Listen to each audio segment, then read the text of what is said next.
هذه الشيلة من كلمات الشاعر عبد الرحيم عطية، وكما هي تهنئة من عبد الله عبد العزيز عطية، وعطية حسين عطية، والحسن عطية، والبيضي عطية، ومحمد ملاطف عطية، مهداة للعريس الغالي حمزة عبد الله عطية. فألف ألف مبروك.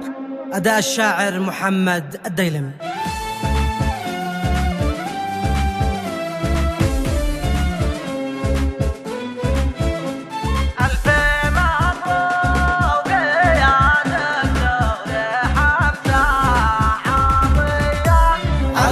مبروك يا دكتور حمزة عطية، والتهاني تصلك من عمق الصميم.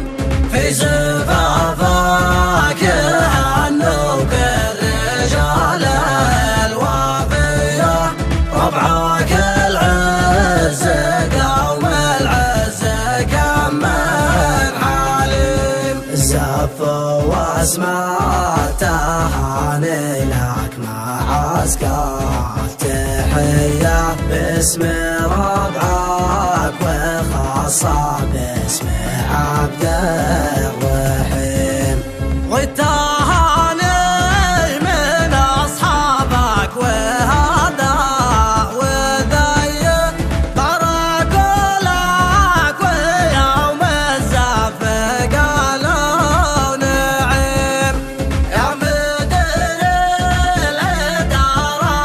الشرف والحمية، بارك الله عساك العريس الوسيم. أنت نجم النجوم العالية والمضية، وأنت نور الدجى والقدوة المستقيم. يا شمالي خولان الطيال العبية، بلغي بيا معنا كل شامخ صميم.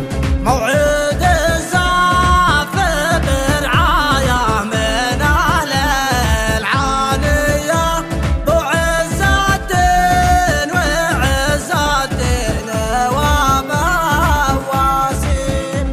يدعي ضيوفهم من طيب خاطر ونية، يحضروا حفل حمزة والزفاف الكريم.